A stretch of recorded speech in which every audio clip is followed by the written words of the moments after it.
and welcome to Tulane University. It is my pleasure to introduce our next session, Leading Through Uncertainty. Thank you. If time allows, at the end of the Awesome. Thank you session, so much. the panel will take questions submitted by the audience. To submit a question, please scan the QR codes located on the screens. Please be sure to silence your cell phones. Enjoy the conversation, and please join me in giving a warm welcome to our moderator, Frederick Bell, Associate Director for State Climate Policy at the Center for American Progress.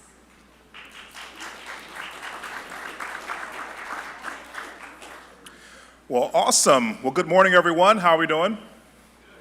Fantastic. Have you been enjoying the forum so far? I just want to give a round of applause to the entire organizing team. As a Louisiana native and a Tulane alum, I am so proud to see this. So let's give everyone a round of applause for pulling this together.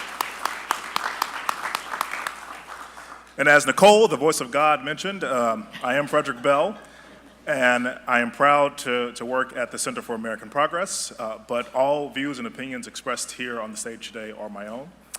And also want to take a moment to just recognize the horrific attack that happened yesterday in Utah on Mr. Charlie Kirk. I think, particularly at a university where we are supposed to be able to express our opinions and have a free exchange of ideas without the fear of violence, that has no place in America. And I know, Christina, you wanted to also say a few words about that. Yes, I mean, I think this is a time when we need more dialogue, not less. And creating the environment to encourage that and make that safe to do so that we can learn from each other. The challenges that we have in front of us as an industry, let alone as a nation,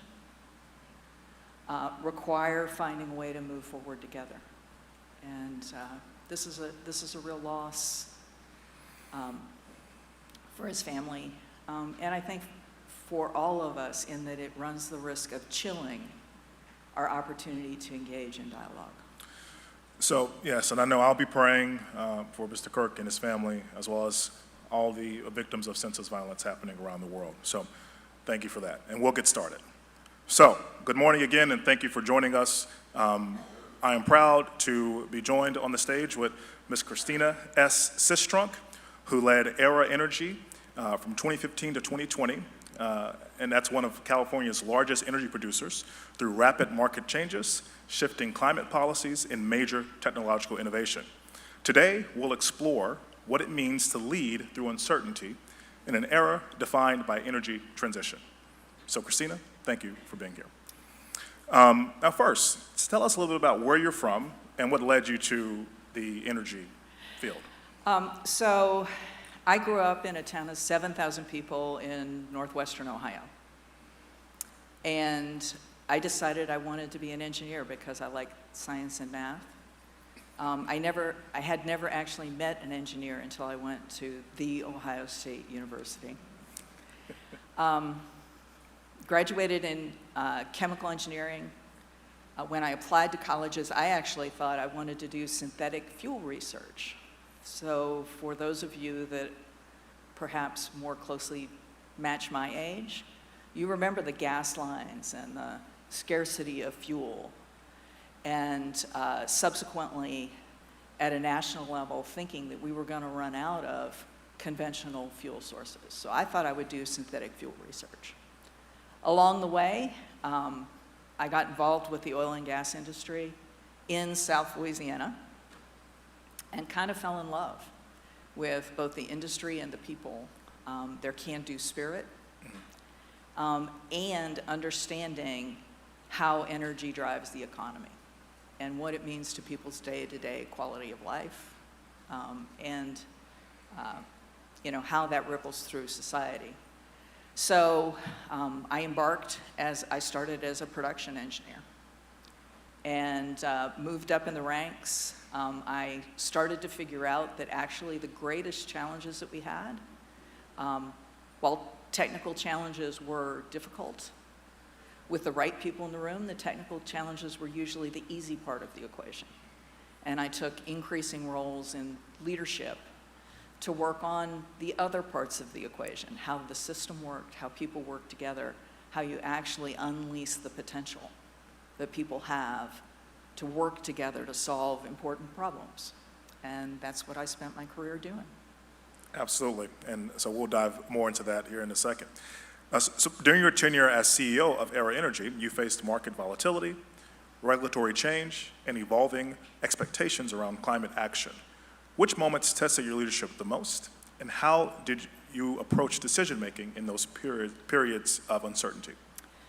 So relative to today's agenda, this probably doesn't sound like the most challenging problem, but if I'm honest, it was. So between the time I was approached about being interested in taking the CEO role, and when I took the role, and then the following 6 months, oil prices in California fell from around $100 a barrel, plus or minus where they'd been for almost a decade, to my recollection is in February of 2016, we were at $22 a barrel.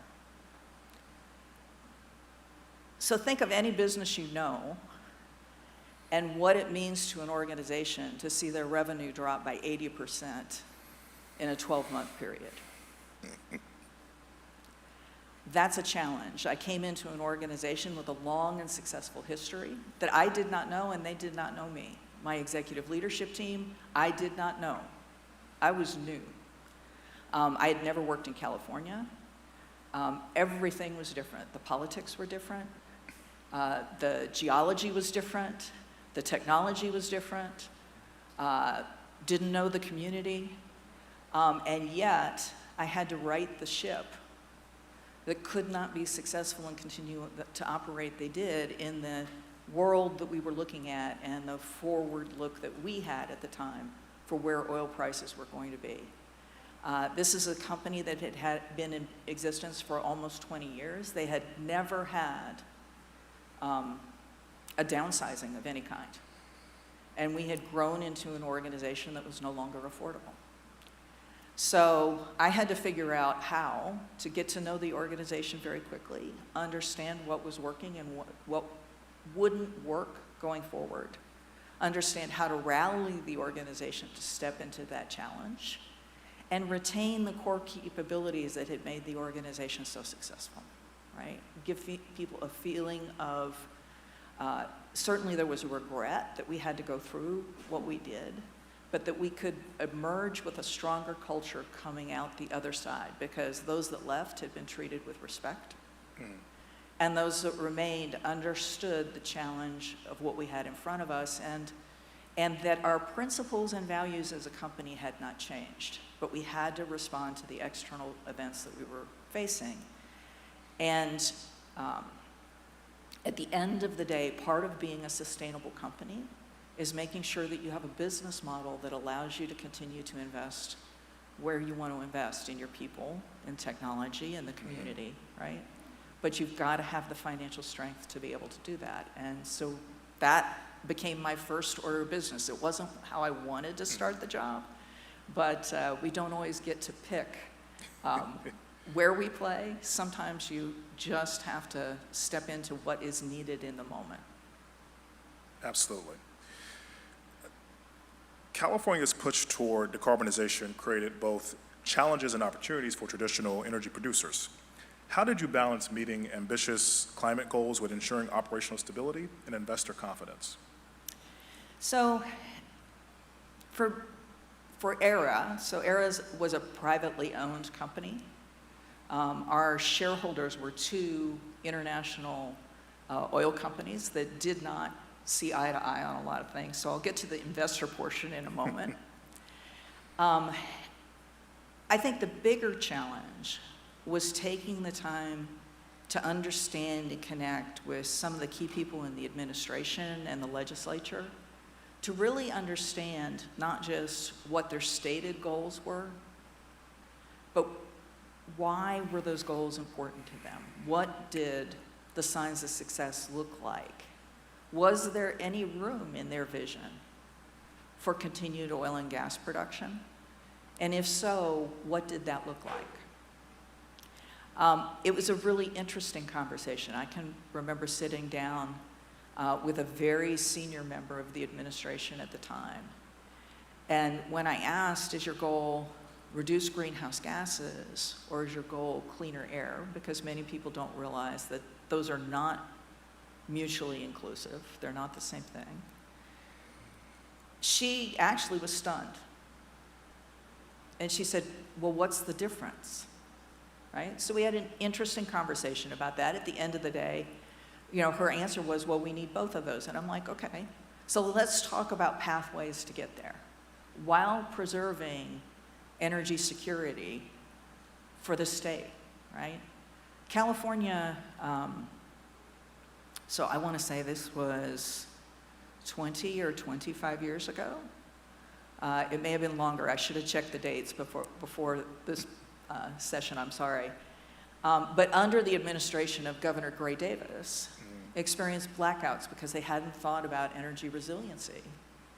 And that had a significant impact on changing the political outlook for the state of California from that point on. There's been one Republican governor since that day, right? So thinking about the context, thinking about what does win look like, thinking about where are the opportunities to influence and contribute, right? That's the start. Then I had to go to the investors, and this is a long-term process, right? And really think about what a strategy for decarbonization of our company would look like. Half of my board actually was very engaged in the conversation on principle. The other half of the board was very candid to say, at least at that time, they had no interest if it didn't make economic sense. And so we had to talk about what it meant to de-risking parts of our portfolio if we could perform in a different way. What was going to be the impact on our energy inputs when you looked at the cap and trade program and the low carbon fuel standard in California, and where were the opportunities for us to actually start to move forward with technology that both made financial sense, reduced our carbon footprint, and started to develop a beacon for what success in our business looked like. And eventually we got both sides on board. But again, you have to understand where they're coming from. You have to understand what their goals are, and you've got to try and find where's that common ground. You may not agree on everything, but you can agree on what the realistic options are and what's the best choice of the options that you have. Right. I mean, I think everyone in this room could agree that in terms when it comes to energy, we'd like reliable and affordable.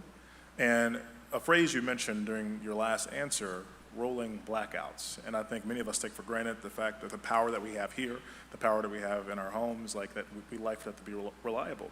But that's not a certain future, particularly when we look at data centers and their how much energy they use and how much they pull from the grid. Can you talk a little bit about where we are, how close we are to that future or potential of rolling blackouts and what we can do to mitigate for that? So I do think this is something everybody in the energy industry needs to come together, debate, talk about, and think about how we engage policymakers, legislators in this conversation, right? Because there is a lot of ignorance about what that looks like. I think sometimes we are divided by a common language. We talk about things, but we don't mean the same things even though we're using the same words. And so how we measure just not total energy capability, but how do we start to measure and be able to describe what the reliability of some of those systems is under different scenarios, right? So that, again, we can talk about what are reasonable ways to build a more resilient system. I think Goldman Sachs recently came out with information that said, as they look across the US, some regions have more resilient systems than others, but with the advent of as much renewable power that has some intermittency issues with it, right? That some of the grids are getting, or the prediction is by next year, resiliency will fall well below 20% and will start approaching the mid-teens. And so if you think about an increasingly unpredictable weather environment, that level of resiliency can actually result in catastrophic problems. I mean, we can look 2 years ago at Texas, and Texas has done a lot of great things in this space and done them at speed, so there are a lot of good lessons to be learned. But when they couldn't keep their grid up under extreme winter weather conditions, I mean, let's be honest, people died. And that's what's at stake for us. So how can we perform, how can we have engaged, respectful conversation with the people that we need to engage with to continue to move forward to have affordable and resilient energy system, because that is what everyone wants. Absolutely.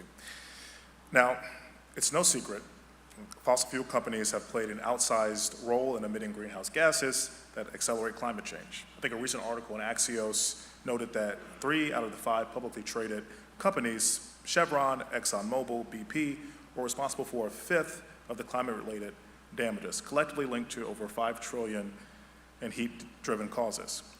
Moving forward, what role do you think legacy energy companies can play in reversing these harms and helping states achieve climate targets? And how can energy companies leaders drive that transition effectively? So I want to go back to your premise. So first, I think there's a lot of misconception about where the majority of fossil fuel production comes from, okay? So if you actually look at worldwide output, national oil companies controlled and operated by state governments actually deliver a lot more of the production than our publicly traded energy companies. So as you start, you know, if you want to assess blame, let's look at the whole picture. Because any changes the publicly traded companies make, it's not going to impact, in all likelihood, those producers. And so what real impact will those proposed solutions have? And let's have a candid conversation about that. And it's not to say in the companies that you named can't do more, but I can say from my knowledge as an insider in the industry, all of them have not only been working diligently, but I would say put their money where their mouth is in a lot of, shall we say, extensions of their business to try and bring in more renewables. And in fact, I can say I know of one situation where a CEO was replaced for over-investing in renewable projects that weren't bringing the returns that the shareholders expected, right? So there's a tension there, right? Again, it's got to be financially sustainable. It's got to move at pace. It's got to contribute to the consumer wanting to have mobility, and that mobility can look different, and that's rapidly changing, right? Or to have power at their house at a price that they can afford, right? This is a time of great disruption. By its nature, things are going to get tried. Some will work and some won't work. But I will say this, if it was an easy answer, it would already be done. And I would challenge, if it was an easy answer, those companies you named would be in front of it making money out of it. So just, putting that in perspective. I think as we go forward, I think there are a number of things that those companies can provide. So continue to invest in some of this forward technology. Partner with other companies that have innovative solutions, but perhaps not at scale. One of the things the traditional, very large energy companies have been really good at is to actually build capital-intensive projects and get them delivered in a way that meets regulations, often exceeds regulations, and that actually gets delivered on time. So we can look at the contrast, right? I probably will use a lot of California examples just because with my experience, I've got a better knowledge of California. I don't mean to pick on them. You spent some time there. Yeah, but I did So, spend some yeah, time makes there. sense. But I mean, you look, as an example, their aspirations for the bullet train to run from Los Angeles to San Francisco. And when the project was approved, it was approved for $38 billion, and it was supposed to be online by 2020. Latest estimate, they're now talking about rerouting again. Still haven't laid, to my knowledge, a single mile of track, right? Latest estimate is approaching $90 billion, and it's going to be between two places people don't want to go to. And they're now saying it might be 2038 before they even get that running. So those large companies don't get everything right. I don't want to allege that they do. But they have some capabilities about how to do big things and how to get things done in compliance with the regulatory requirements, right? That there may be some others that can match that, but I don't think that there are consistent other industries where it's better. And again, as we think about what is it going to take to make the kind of changes that people want in a way that they can afford the outcome of, I think there are a lot of capabilities in those companies that are really going to be needed. And then the other thing that they bring to the table is they do understand things about the current energy system. And the fact that you don't want to turn off what's working before you have something new to turn on. And that there's a great danger if you do so, right? So thinking about how you step through these kind of changes is a significant strategic decision, and thinking about the risks inherent in it. Because someone raises risk, it doesn't mean they're a naysayer. It means there's an opportunity to understand and make your plan better so that it actually works. Right. And I think we need those inputs to do that. No, thank you for that. And speaking of big projects, I wanted to talk a little bit about the Bell Ridge Solar Project, which I know ultimately did not end up going forward due to financing challenges. But can you tell us a little bit about big projects like that when things initially don't go as planned, and how do you respond and adapt? Yeah. So for those of you that we're talking in code here. Oh, yeah, sorry. Yes, please, let's explain what the Bell Ridge Solar Project is. So Aera Energy had very mature fields. It was all secondary and tertiary recovery. Some of these fields were over 100 years old, and we're still producing oil from them in the state of California. We had to operate under greenhouse gas protocols, actually pay, California doesn't call it a tax, but a tax on all of the fuel gas that we used to provide energy for those operations. And then on top of that, there were implications for the low carbon fuel standard as well. So we saw that our cost for the natural gas was going to continue to increase, not so much in the cost we were paying for it to fuel our operations, but in the taxes. So we started looking at ways to reduce that. We talked about the high-level strategy associated with that earlier. And we came across a company that actually used solar energy to generate steam. They had a very successful project operating in Oman. And so we reached out to them to find out if it would work in our application. And it was an expensive project. It was a risky project, both from a technology standpoint and from a permitting standpoint, right?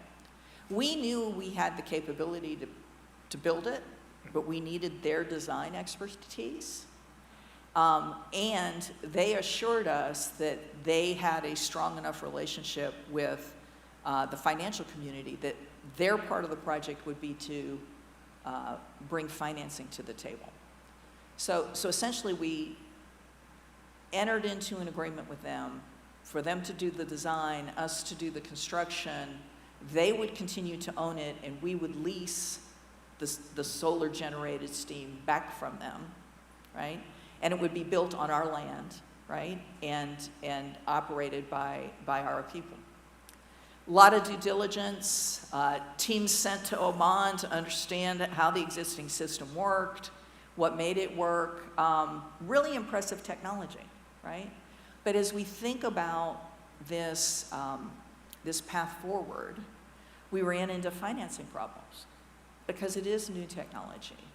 The returns that financiers need are different. And then, layer that on top of, which we didn't have to deal with yet, but the cost of capital for everyone in the last 5 years has gone up significantly. And so the larger the initial investment you have to make in building something requires greater returns just to pay the bank back, right? So becomes very complex.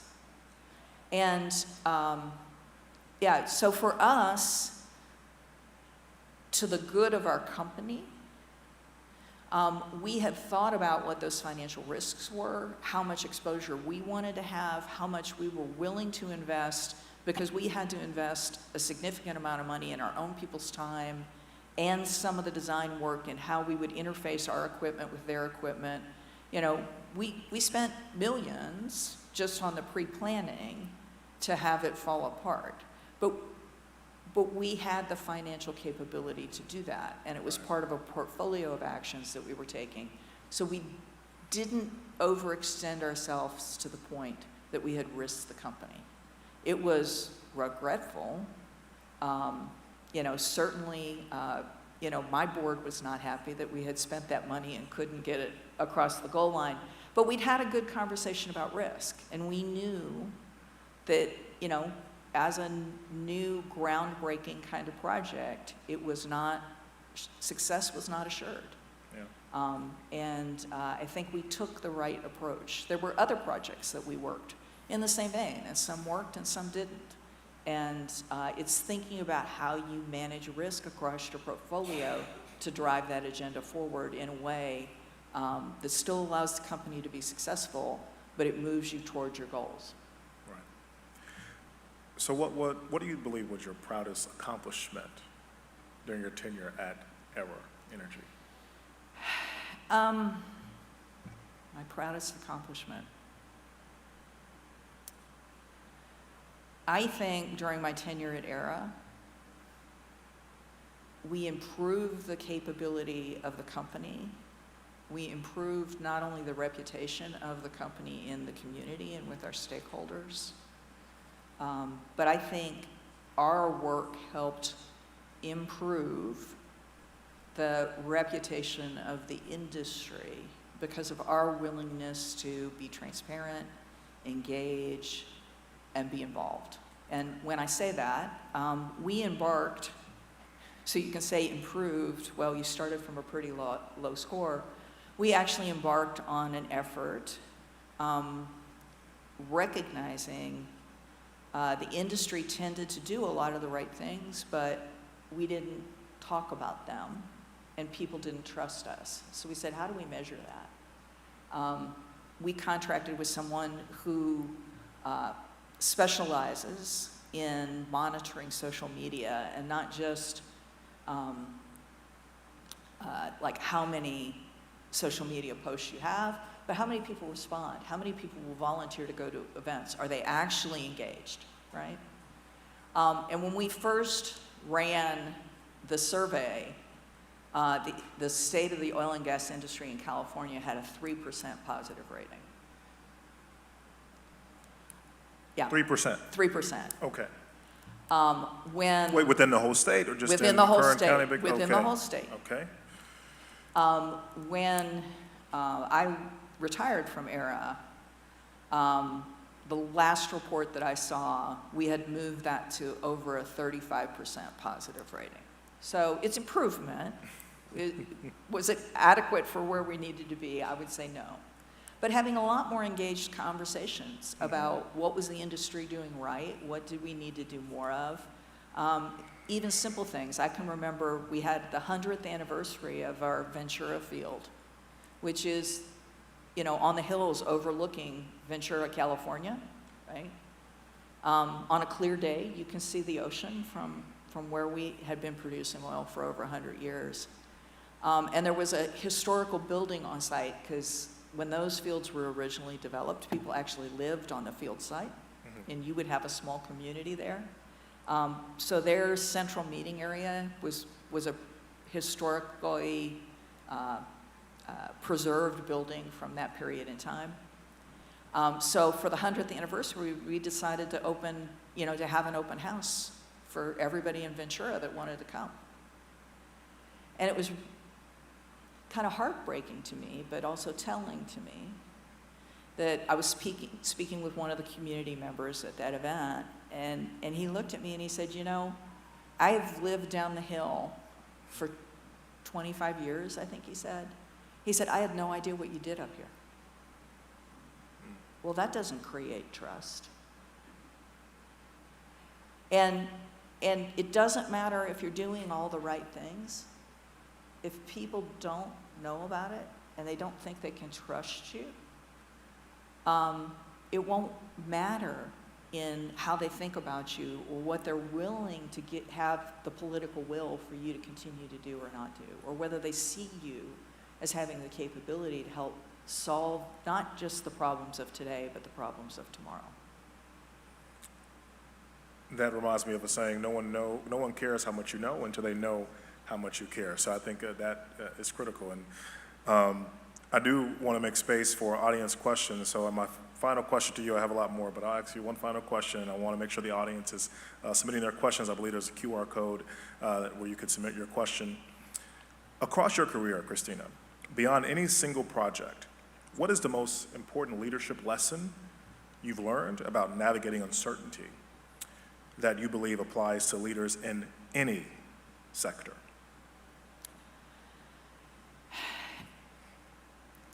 So I've learned a lot of lessons, but I think the most important one I learned early on in my career from a leader that I had a chance to work with. So this had to have been in 1990-ish, right? So we're talking a long time ago, right? But great leadership transcends, I think, a variety of environments and technology changes. And I asked him about some of the tough decisions that our organization was going through at the time, and I'm like, how do you do this? And he goes, here's my litmus test. He said, you always have to make tough decisions. There are no perfect decisions out there. And I agree. In 40 years, I never found a perfect solution to anything that was important. There are always trade-offs. He said, I found if I don't want to talk about it publicly, if I'm not willing to defend it publicly, I'm in a bad space and I need to change that decision. And I have found that to be true. Is it easy to be transparent when there is no such thing as a perfect decision? It's not. With your own organization, with your community, publicly.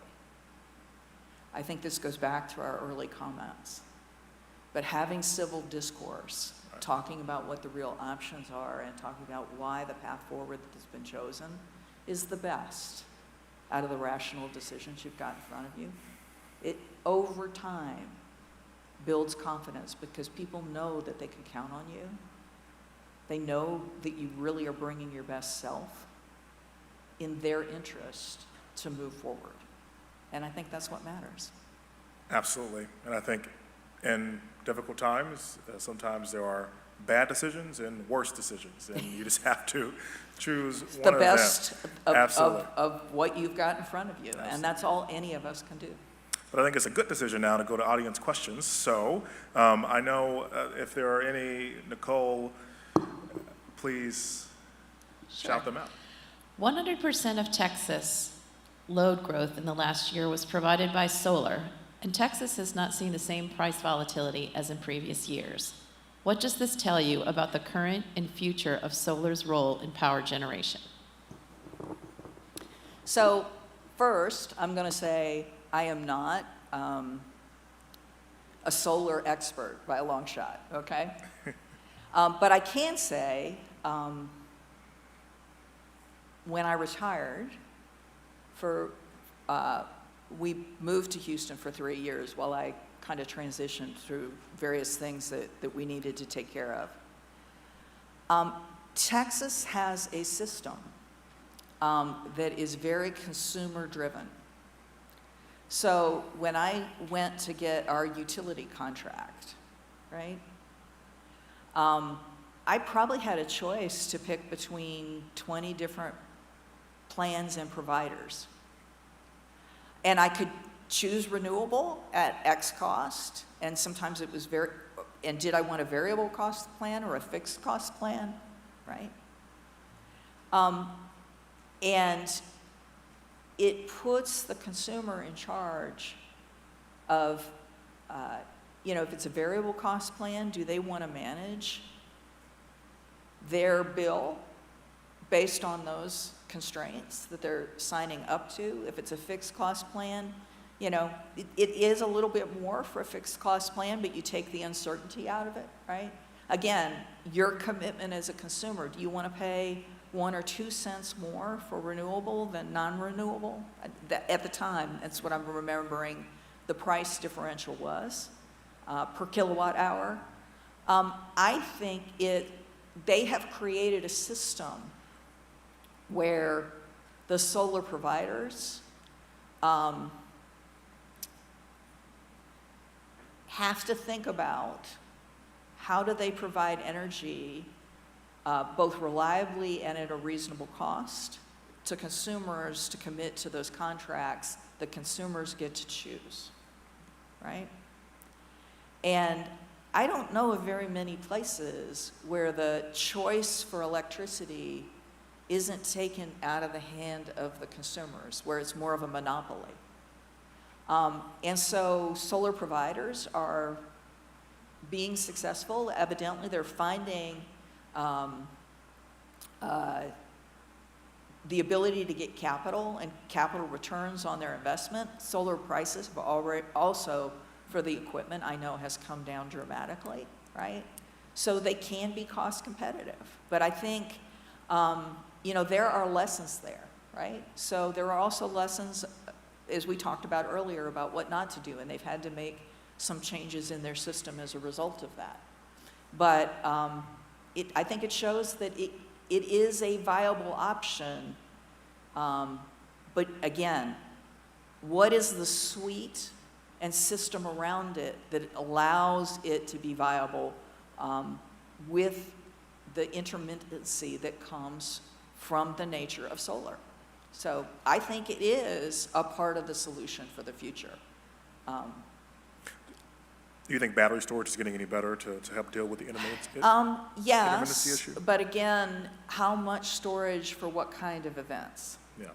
And then I think we have to get into the conversation of, whether it's EVs or power generation or other uses, what is the supply chain to provide all of the raw materials that are required for greater and greater manufacture of those components. So yeah, a big story, very complicated. Just need a candid conversation about what the technologies can do and where the risks are and how to mitigate those risks. Absolutely. Next question. Final question, what advice would you give to students pursuing a career in the energy industry in the current environment? So I would say figure out where you want to start your journey. And what I mean by that is if you had told me when I started my career over 40 years ago that I would have the opportunity to do the kind of things, work on the kind of projects I had, work on 5 different continents in the process of doing it, I would have said you were crazy. Figure out where you want to play. We will always need energy. And 40 years from now, it's going to look different.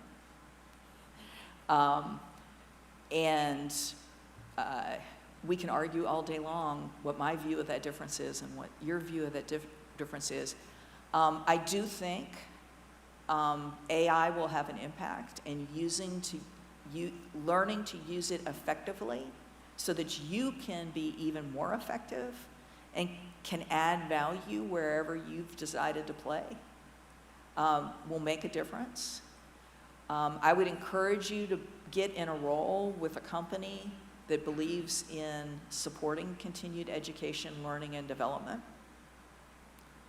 and to be in a role where you actually have responsibility not just for creating things, but for also assessing and understanding how those things add value, right? There will be contractions and expansions in the industry and in different companies. I promise you, it's been the case for the last 40 years and it will be for the next 40. Your sense of security comes from having marketable skills, and there is always room in this industry for people who can make a difference. I kind of hate to say this to students because it's completely contrary to what they have spent their career doing so far, but what you know is adequate to get your feet in the door. After you get in the door, you will be judged on what you do and how you work with others to make things happen. It's not about how smart you are, it's about how effective you can be to execute against the mission of the company that you've chosen to start with. I will say in the final measure, I don't think there's such thing as a perfect company. So if your assessment is you're looking for a perfect place to start, make the best choice among the choices you have, and work to make that company better, and go from there. Ladies and gentlemen, Ms. Christina S. Sistrunk.